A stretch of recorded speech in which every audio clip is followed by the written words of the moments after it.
Good afternoon, everyone. Start with some opening comments. I have an echo over there. There it goes. The United States is deeply disappointed by Russia's veto of... Still, maybe we can fix that. I'll start over. Can everybody hear me twice or just me? Yeah, I'll try. Well, lucky you. Double the fun. I don't think that's true, Saeed. We'll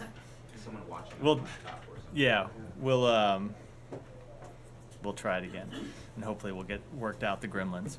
The United States is deeply disappointed by Russia's veto of the United Nations Security Council's 1718 Committee Panel of Experts mandate renewal.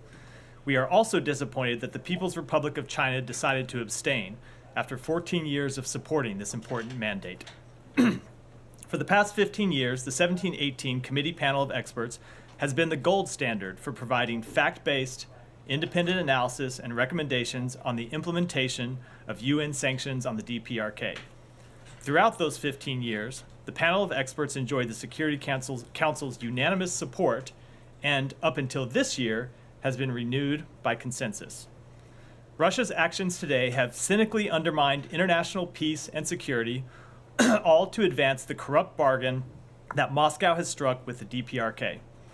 Moscow appears to be intent on facilitating the DPRK's illegal pursuit of weapons of mass destruction, and its veto today was a self-interested effort to bury the panel's reporting on its own collusion with the DPRK to secure weapons that it can use to further its aggression against Ukraine.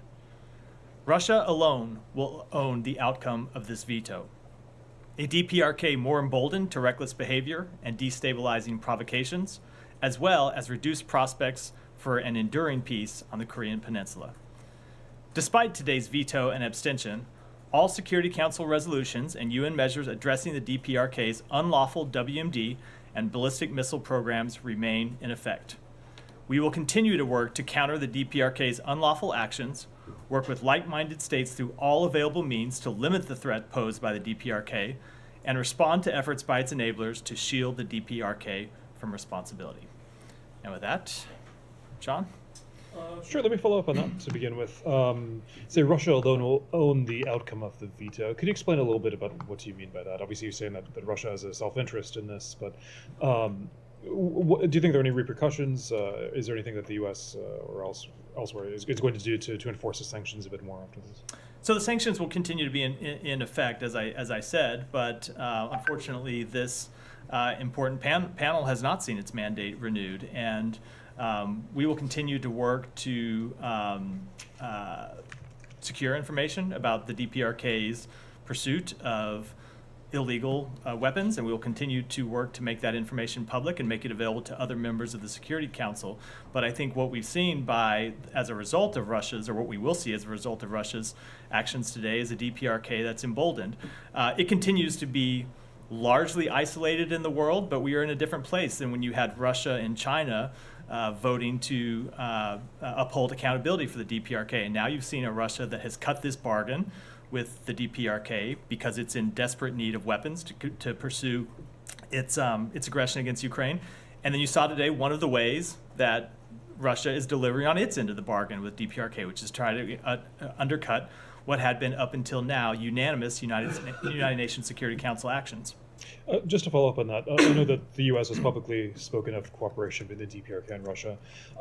Is it your view that this will actually pave the way for greater cooperation? There are reports that the Russian spy chief was in Pyongyang, I think it was this week even.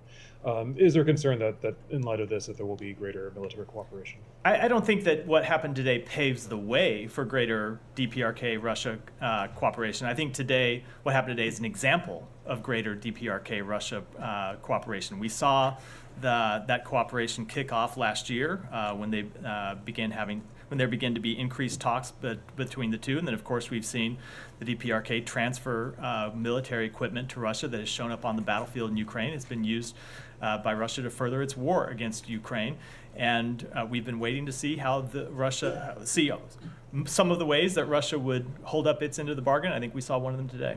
Sure. Maybe I could switch topics unless somebody else has the DPRK. I was wondering if you have a reaction to the ICJ, the International Court of Justice, just today on Israel. saying that that Israel must ensure urgent humanitarian assistance, and that famine has already set in Gaza. So that order, to my understanding, was just issued in the last hour. Our team is reviewing it right now, so I don't have a detailed reaction to the full text of the order. It's something we want to review before we give that reaction. But as a general proposition, of course, increasing humanitarian assistance to Gaza is something that we support and something that we have urged Israel to help facilitate. So that general conclusion is very much something we agree with, but as it pertains to the exact text of the order, I want to give the team time here to look through it before I respond in detail. Just one more for me, and I know you just said that you want time to review it, but is it the word binding again, but the International Court of Justice, is it the view of the United States that Israel must comply with this, that it must do more? Again, having not even reviewed the order myself and knowing that there's a team reviewing, I don't want to respond until we've had a chance to do that. But I mean, just to follow up on that, can you say that in principle, In principle, of course, we support the work of the ICJ, but I don't know if this, I just haven't reviewed the exact text to know how it applies in this instance, so I'm obviously loath to comment on it for that reason. I see, okay. We might come back to this, but just on, do you have a reaction on the new Palestinian cabinet that's been announced? Is it, what do you think about it? Because the U.S. has called for reform of the Palestinian Authority. Looking at the list and the fact that a new cabinet has been announced, is this something that the United States welcomes? So we have long urged the Palestinian Authority to form a reform cabinet with new leadership. You've heard the Secretary speak to this during his travels in the region. And so now that the PA has appointed a new cabinet, we will be looking to this new government to deliver on policies and implement credible and far-reaching reforms. It's something we've spoken to a number of times, our belief that a reformed PA is essential to delivering results for the Palestinian people and establishing the conditions for stability in both the West Bank and Gaza. So we will engage with this government based on its actions. We'll be closely tracking the steps it takes to advance the key reforms and look forward to engaging with them on that matter. Can you get into what the specific reforms you're hoping for actually look like? So I'm not going to get into specific reforms, but broadly speaking, we have encouraged them to implement reforms that crack down on corruption. We have encouraged them to implement reforms that increase transparency, that increase media freedoms, and increase the ability for civil society to engage with the government.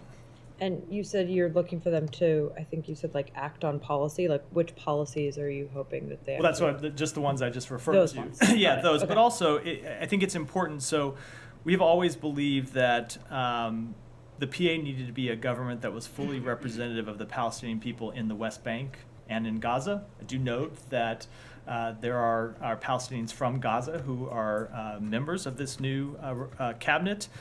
We have always made clear that we're not going to pass judgment on specific individuals. That's not for the United States to do. Those are decisions for the Palestinian people. But we do welcome them taking steps to make a cabinet that is fully representative of the Palestinian people. And now we will look to them to implement policies that follow up on reform and deliver on the demands that we have heard over and over from the Palestinian people.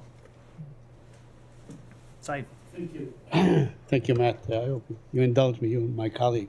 I want to go back to. I always indulge you, Said. I know you do. I think, but I don't know if maybe, that means. maybe I don't know if that means 14 questions are coming. That is true. Maybe not that much indulgence. Yeah, but. maybe I have more this time around. Anyway, I want to go back to the issue of the Albanese report yesterday, and you said that she made some anti-Semitic statements and so on in the past. Can you share those statements with us? I can. I didn't actually think this was a controversial statement. She made a remark at one point referring to the Jewish lobby controlling America, and in fact expressed regret for that mark afterwards. So that's what I was referring to. But I think the term that she was accused for is when she used the term show-off or Nakba, which is exactly Said, the word. So hold on. No, I'm not referring to anyone else's comments, Right. and that's not what I was referring that's what to. Now I understand, but So- what the comment that she made, she said Shoah is Nakba in Arabic, which is exactly what it is. Said- It's a catastrophe. Said, all right. I'm not even familiar with the comment you're referring to, and that's Okay, not what I was all right, referring that's to in my fine. remarks. Okay, so you also said that you disagree with the position itself, that you you don't approve having that position in the United Nations. Why not? We have been very clear that the action that we do not believe genocide has taken place. We do not believe that's an appropriate term or a constructive one to use in this instance. So let me ask you something. Is there a reasonable definition of genocide that would include what happened in Bosnia or to the Rohingya, and at the same time exclude what is happening in So, Gaza? Saeed, the definition of genocide is one that is well Okay. well founded in international humanitarian law. Right. And if you look at the position that the department's legal advisors laid out before the ICJ, they do go through this chapter and verse. I'm not going to repeat all of it here from the podium. I obviously don't have the filing with me, but you can look where we do go through exactly why we don't believe genocide is an appropriate term to use in this case. Okay. In this So regard. although many countries in the world now are more and more using the term. In fact, France said that they would probably try the soldiers that served in this war for war crimes if they are involved. But anyway, let me ask you about a couple of other things, if you allow me. The Canadian minister of a Canadian minister said that the United States implored them to continue aiding UNRWA. Can you confirm that the ambassador to the UN actually implored the Canadians to continue aiding UNRWA? I am not going to get into private diplomatic conversations, but we have always made clear that we think the work that UNRWA does is important. Right. That we support the hold on. Yeah. I see you. I see you. See the interruption coming. So sorry. Just my habit. Sorry. It's okay. That's fine. I understand. We have always made sorry. We have always made clear that we support the work that UNRWA does. And we have always made clear that it's important that that work not be interrupted, even though we thought it was appropriate on behalf of the United States to suspend our funding. Now, of course, that funding has been blocked going forward. So we have engaged with other countries about different ways to ensure that the delivery of humanitarian assistance to the Palestinian people is not interrupted, that it continues. And again, I think you have to go back to something I've said before that's been lost a little bit. When we suspended our funding, we only had an upcoming funding of about an upcoming payment of about $300,000 coming. Not a major. When you look at the overall funding that we provide, it was not a major amount of money that we were providing any time before this summer. Anyway, so we have been working with other countries to make sure that work can continue unimpeded. So, by the way, I mean, this suspension, now that funding is blocked, does that make the investigation or waiting on the investigation moot? Does it make the issue moot?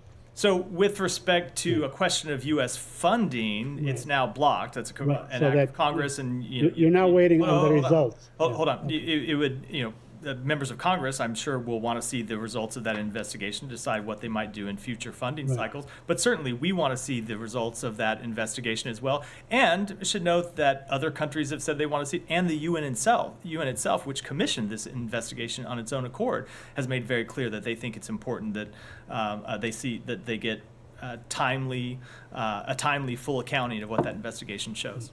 And finally, I promise, an Israeli officer. That's not too many. That was them. No. Anyway, an Israeli officer said that Israel engaged in, waste of, or overbombing and so on. He said we could have done the same thing, with 10% of the kind of destruction that they levied on Gaza. Have you seen that report? I've seen that comment. I'm not sure I follow.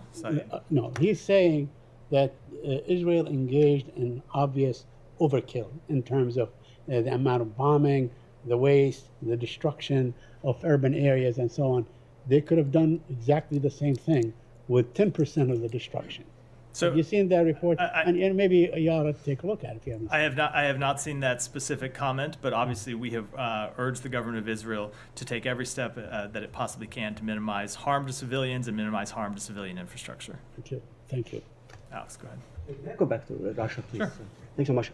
Starting from Kirby's statements this morning, he revealed very interesting details about communication between Washington and Moscow, in run-up to last week's attack. He said that there's some written warning to Russians early last month, and he also said it was one of the multiple warnings since last September. I was hoping you could help us unpack it a little bit. How many terror attacks you believe you have prevented in Russia from happening? How many people's lives you have saved? You think, but it's all about ISIS threats. And finally, why do you think that they chose not to act on this very knowledge? I think you're going to be disappointed in my answer because unfortunately I'm not able to provide further information.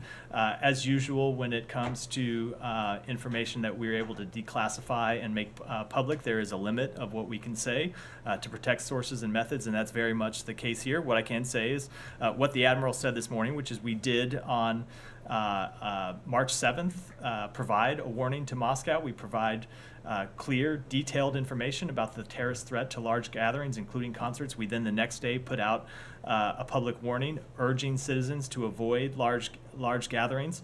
And that was not the first warning that we've given to Russia. Now, when it comes to why they didn't take any action or why they didn't take sufficient action or whether they could have taken sufficient action, I just can't speak to that. So they chose not to take an action, and they start blaming. That's not right. That's not what I said. Yeah, the reality is that they didn't act. They didn't prevent the. They didn't prevent. They didn't obviously didn't prevent the terrorist attack. But I can't speak to it. Right, and they start blaming Ukraine and the U.S. And then today they say that they have established facts that there was some funding involved from Ukraine.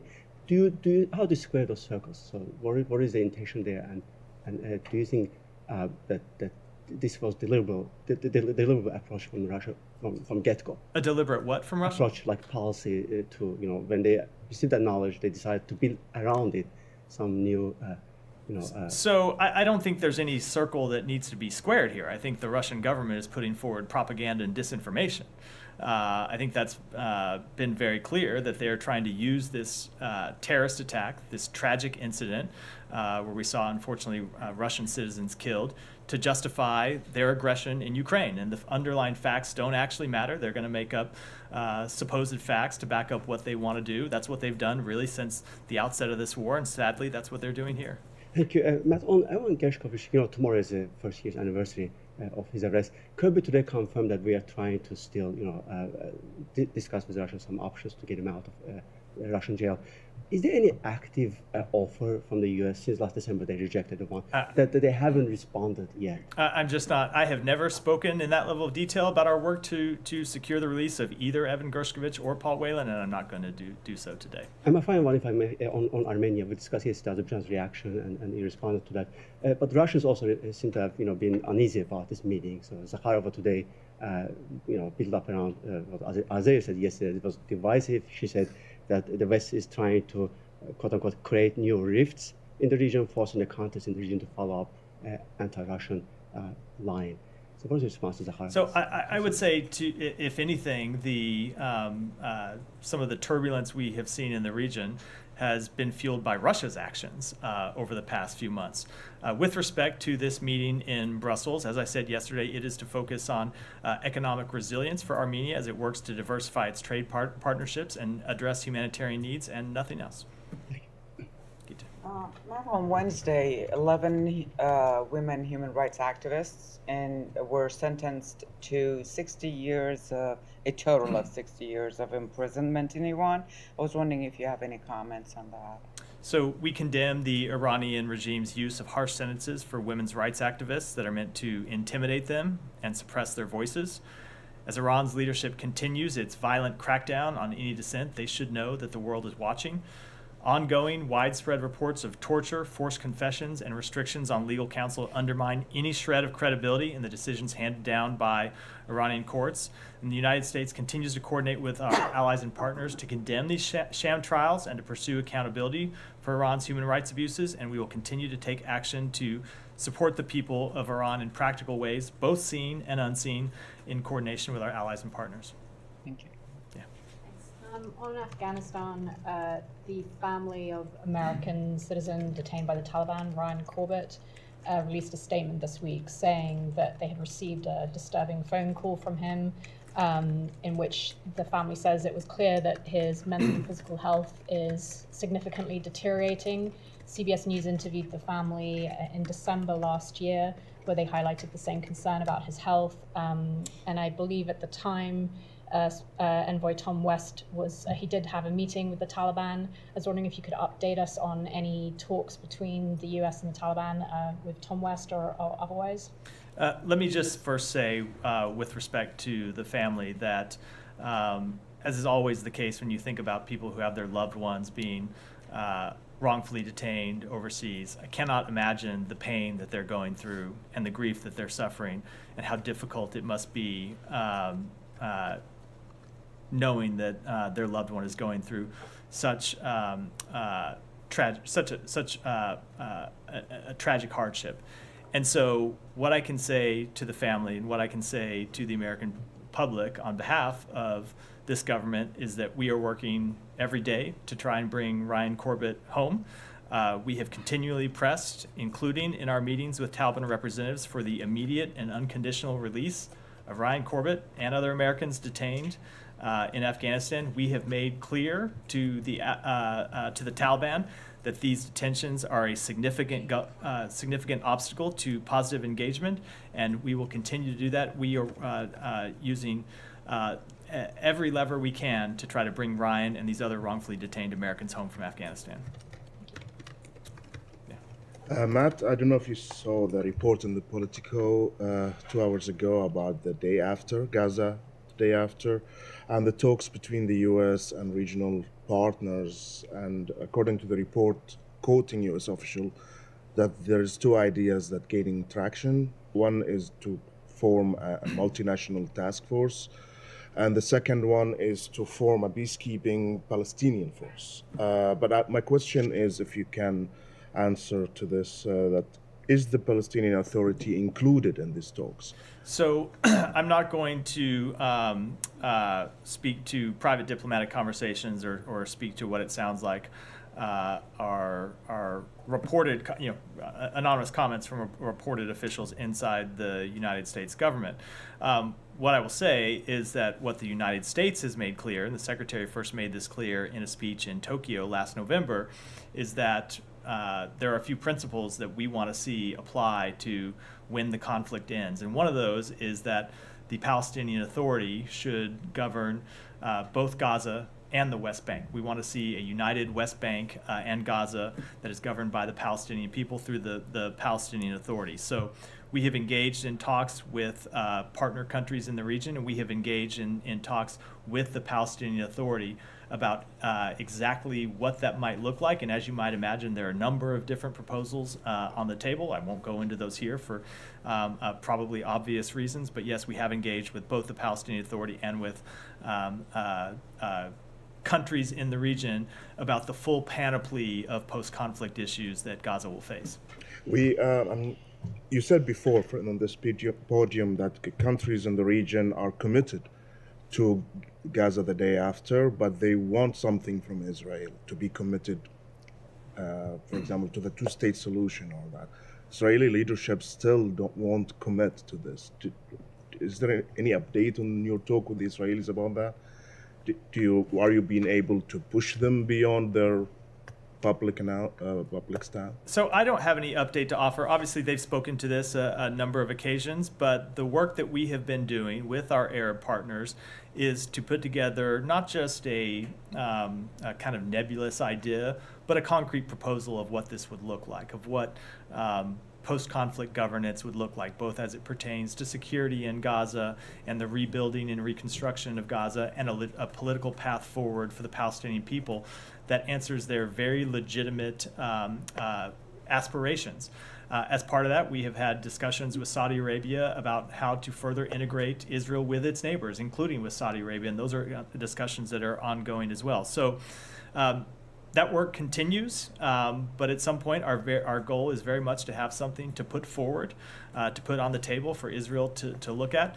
And until we get to that point, and it's something we're working hard on every day, I don't want to sort of speculate about what decisions might look like.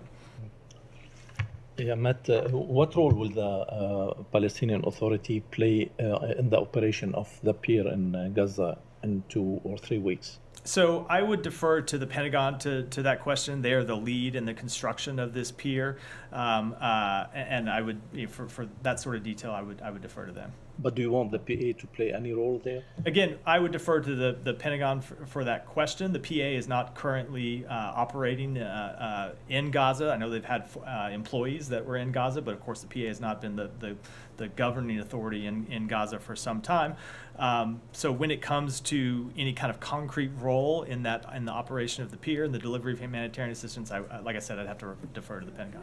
On this particular issue, it is said that the Israelis have agreed to actually provide security for the operation of the pier. Are you aware of that? I've seen those reports. I don't have any confirmation of them.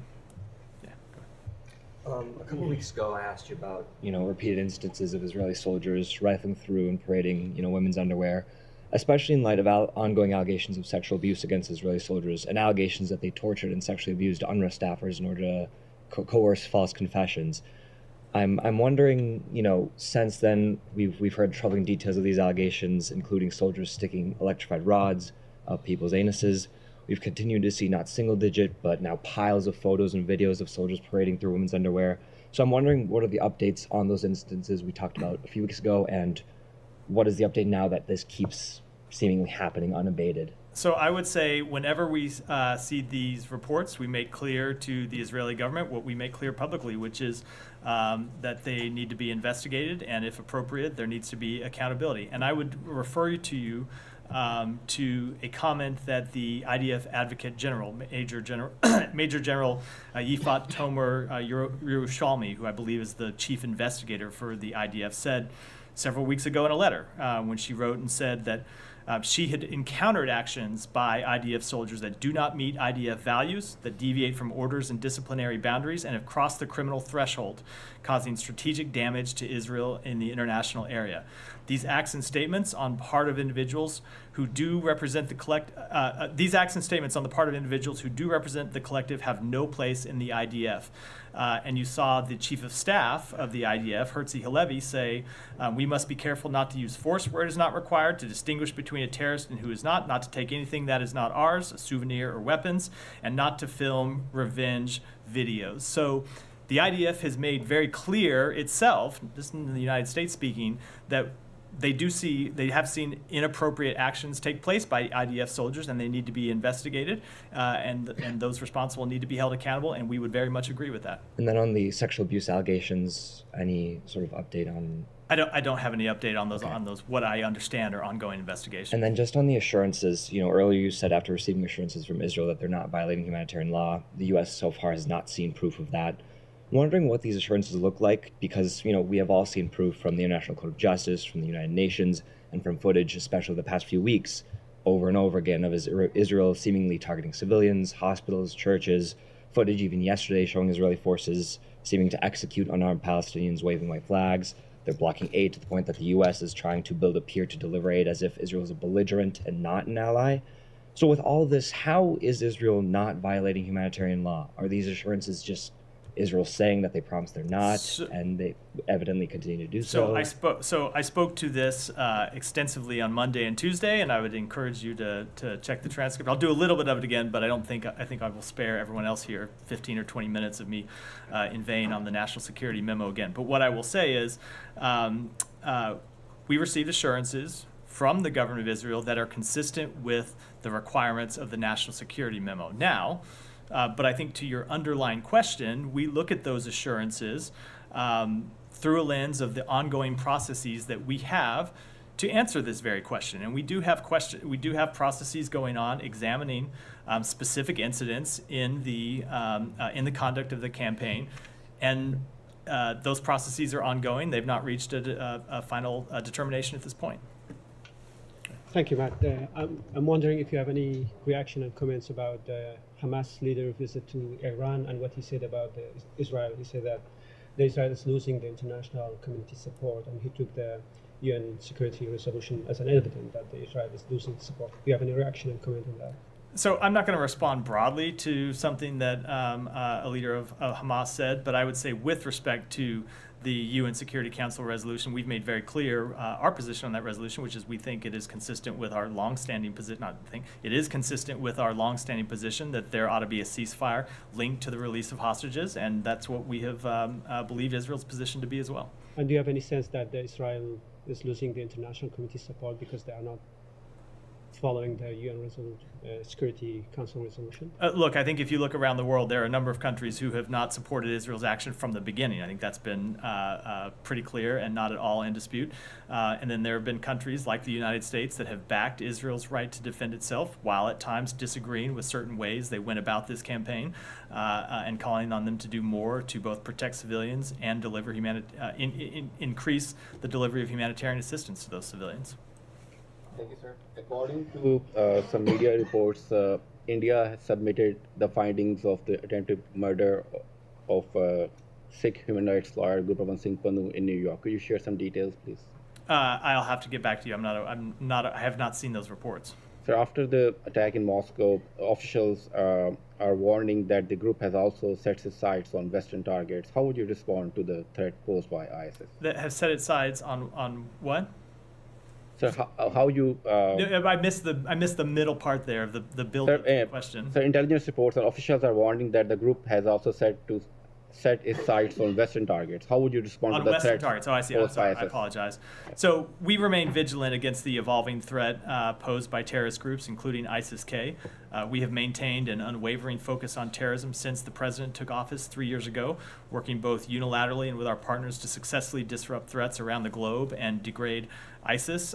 In addition, in February 2022, operating on the president's orders, U.S. military forces successfully targeted Haji Abdullah, the leader of ISIS. Later that year, at the president's direction, the United States successfully included an airstrike in Kabul, Afghanistan that killed the emir of a different terrorist group, Al-Qaeda, Ayman al-Zawahiri, and we will continue to work to hold ISIS accountable for its actions and prevent terrorist attacks against the United States and other Western countries. So the main hideouts of these terrorist groups are based in Afghanistan, and United States always said that it will continue to have the ability to target terrorists in Afghanistan who pose a threat to American interest.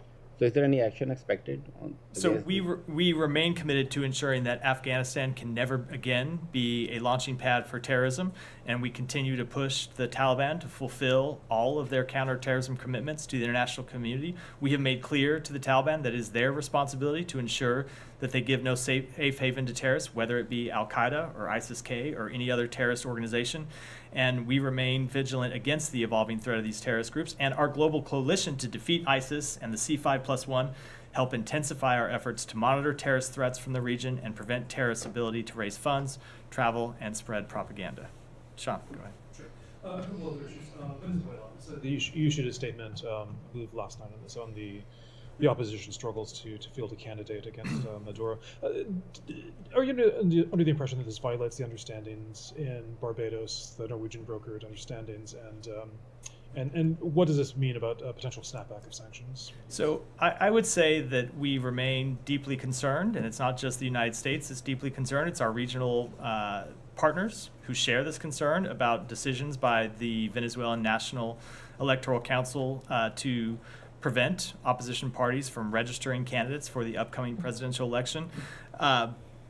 We are going to continue to make clear to Maduro and his representatives that there needs to be they need to ensure international observer access. They need to end the jailing and harassment of civil society members, and they need to allow a free and fair election. And then, as we have made clear, actions that run counter to the letter and the spirit of the Barbados Agreement will have consequences. We've spoken to that. We've spoken to the fact that there's a general license that expires next month. I'm not going to make any determinations from here about how about what decision we will take then, but we have been very clear with with Maduro and his representatives about what we expect them to take and what the consequences could be if they don't. Just a brief follow-up, not to put words in your mouth, but you're saying that there's no determination. Yeah, there's no determination from here as of now what decision they'll take. Is there still time, basically? I mean, could they still? Is there still time? So the only thing I'll say is we've made clear that that general license with respect to oil expires in April, and you heard us say some months ago that that's an important date to watch. We allowed another general license to expire and not be renewed. I think it was one for gold, and there's a big one coming up for oil, and that continues to be an important date. And we're going to be watching the Maduro's actions and making determinations about how we will proceed. Just a couple more. don't know if there's something you're following, but tensions between Colombia and Argentina. I have been following that. Okay, yeah. okay, great. That makes two of us. It's not the same as saying I'm going to have anything to say about it. Right, I haven't been wasn't- following it. Right, I wasn't counting on that. But what do you make of it? I mean, if I understand the chronology, the president of Argentina, President Milei, said that President Petro is quite a terrorist, and Colombia has expelled diplomats. Has the U.S. has friendly relations with both countries? Has the U.S. been dealing at all with the terrorists? So I think I'm going to stay out of this one. This is ultimately an issue between Colombia and Argentina. I will say that we, as you noted, maintain strong relations with both of them, and we support continued dialogue and diplomatic relations between both sides. But as to this specific dispute, I think I will refrain from. And you're going to stay out of the actual remarks? Yes, I think that would be wise. Just more before you. Do you have anything more to say about Niger after yesterday? Anything more? No, it's something that we continue to work on, and we continue to engage with the CNSP, but I don't have an update. Thanks, Matt. Can you give us any indication or awareness of of Haiti's transitional presidential council being closer to formation? I believe 8 members have been chosen of what's supposed to be a 9-member council, and any update on U.S. plans for further evacuations of Americans from Haiti? So on the first, you may have seen that they issued a statement yesterday. We were encouraged to see the Transitional Presidential Council release its first statement. We hope that the council will continue to work to take the steps they outlined in that statement, including finalizing their organization and operation, appointing an interim prime minister, and taking steps to restore order to Haiti. Ultimately, as we've said, these are decisions for Haitians to make. We will continue to work with CARICOM and our partners in the region to offer our support for them as they go through this process. And then with respect to facilitating the departure of American citizens, let me first give you an update on the numbers. We now have successfully evacuated or facilitated the departure of somewhere around 450 U.S. citizens since March 17th. That includes over 300 that have departed Port-au-Prince and almost 100 from Cap Haitian. There are helicopters that are going today from Port-au-Prince to Santo Domingo, and we continue to explore other alternatives and other options to get American citizens out of Haiti, but I don't have any announcements today. But we're going to continue to work on that and may have more to say tomorrow or over the weekend. Thank you very much, Matt. My first question is about Congress had asked the Assistant Secretary Donald Lu to send the Pakistani U.S. ambassador in Pakistan, Mr. Bloom, to meet Imran Khan. Any update when he's meeting? Congress asked? Who in Congress? You know the congressional hearing where Mr. Donald Lu had appeared? I remember that, yeah. Usually Congress means like an act of Congress. Do you mean like a member of Congress? Or? Yes. A couple of members of Congress had asked the Assistant Secretary that the U.S. ambassador should go and meet Imran Khan in jail to see how he is, what's his situation. I don't have any updates on meetings by the ambassador. Okay, just one more thing. 6,000 scholarships each year the U.S. gives to Pakistani students, and not a single complaint has ever been seen. All students are taken on merit. It's amazing. But since the lady who you have called Milestone, because I carry these values from the high school and university here from the U.S., so that's why I do get upset at times when you use terms like milestone for corrupt people. This principal in Pakistan. Sorry to upset you. Yes, it does. Michael Thompson, a principal at a university, a college in Lahore, where the milestone lady that you call is the chief minister there. He just resigned there because one of her favorite tried to waive off his son's tuition fee. The principal, an Australian principal working in Lahore. Isn't this shameful? And should you be calling milestone to people? I could not possibly have a comment on that situation. Go ahead, in the back. I'll come to you next. In the back. Okay. Behind you. Sorry, I'll come to you. Okay. Back of the room. You're half. Okay. The United States approval of limited operation in Rafah acts as a green light for Israel to start a military operation in Rafah. This is seen as a step back in the U.S. stance, which affecting its image and credibility. What's your comment, please? I think that's a bit of a mischaracterization of what we've said with respect to Rafah. First of all, we have always made clear that we support Israel's right to hold Hamas accountable and its right to take the fight to Hamas operatives inside Gaza, including in Rafah. But what we have said is that we think that there is a better way to do that than the full-scale operation that Israel has said it's contemplating, and we look forward to having a conversation in the coming days with Israel to lay out what those options could look like and what that better path could look like. We have always made clear, though, that whatever kind of military operation that Israel conducts, whether it be in Rafah, whether it be in Khan Yunis, or whether it be anywhere else, needs to take into account the civilian population and minimize civilian harm to the population in those communities. Excuse me, there is a guarantee that civilian will not affected, will not dangerous, their life? Look, I think it's hard. I mean, it's obviously in any war impossible to make a guarantee. What we want to see is civilian harm minimized to the maximum extent possible, and so that means designing military campaigns around protecting civilians first. It's one thing the Secretary has made clear in his conversations with the government of Israel that they ought to do. And at the same time, it's a separate issue, but it's very much connected, making sure that they do everything to facilitate the delivery of humanitarian assistance so that those civilians who do remain in Rafah or anywhere else inside Gaza have access to food and water and medicine and shelter that they need to survive in what is obviously a very difficult situation in the middle of an open war. Okay, excuse me. I want to ask you about the mission of the American military delegation to Tel Aviv, whether as an alternative of visit of the Israeli military delegation to Washington, D.C., and what the ideas they carry. And there is headlines for this delegation. So, with respect to a military delegation, I think my colleagues at the Pentagon are briefing in an hour, a little over an hour, and I would encourage you to submit that question to them. They should speak to that. Okay, thank you. For the Italian television. Oops. So that's my question. United States, NATO under President Biden got more strong, and Europe is happy about it. But there are talks in Europe.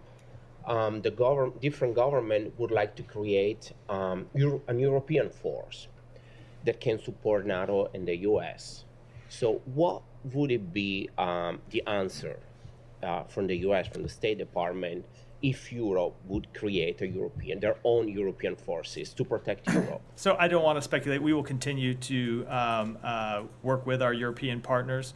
But as you made clear in I think the lead into your question, we have been very clear about the United States' commitment to NATO, the United States' commitment to our transatlantic alliance, the United States' commitment to all of our allies in Europe, and we think it's important that NATO be bolstered and expanded, as we have seen happen with the increase in 2 members in the last year or so. Yeah, can I ask? Another question? Yeah. So they're not against NATO. That actually this force would make it NATO stronger. But the other question would be. Does the U.S. believe that Europe should be more active to protect themselves? Let's say also helping more Ukraine or be more active in the Mediterranean with the Middle East, or should be done always together with the U.S.? So I think that's an incredibly broad question that's hard to answer in the time what can you say? I have shortly here.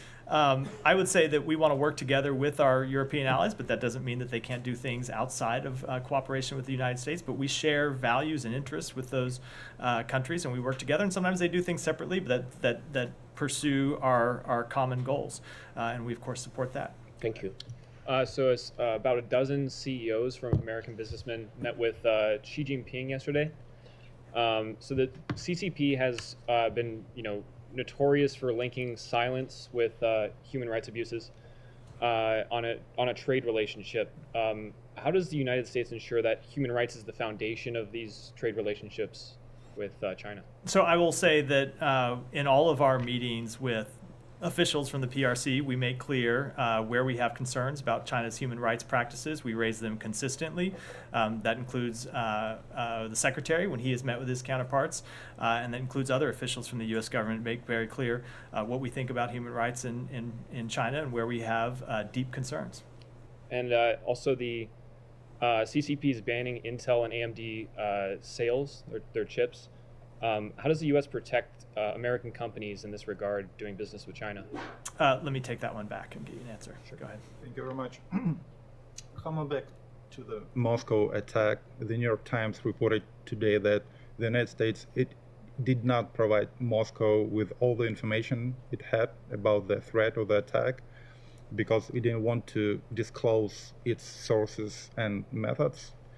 Do you believe the warning Washington provided to Moscow contained all the details about the attack? So I'm not going to speak to intelligence information from here. I think I've always made that pretty clear. But what I'll say is that we provided clear, detailed information to Russian authorities about terrorist threats against large gatherings and concerts, notable word, in Moscow. And unfortunately, I have to leave it at that.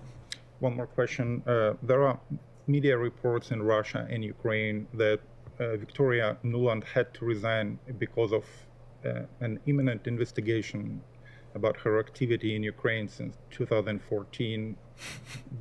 Do you have anything on that? That is absolutely false. And I know Toria has long been a boogeyman for the Russian government. It's not the first time they've propagated disinformation against her. I guess I might have thought it would stop with her departure from the State Department, but maybe I'm surprised that it hasn't. No, that is absolutely false. And I think with that, we'll wrap for today. Thanks, everyone.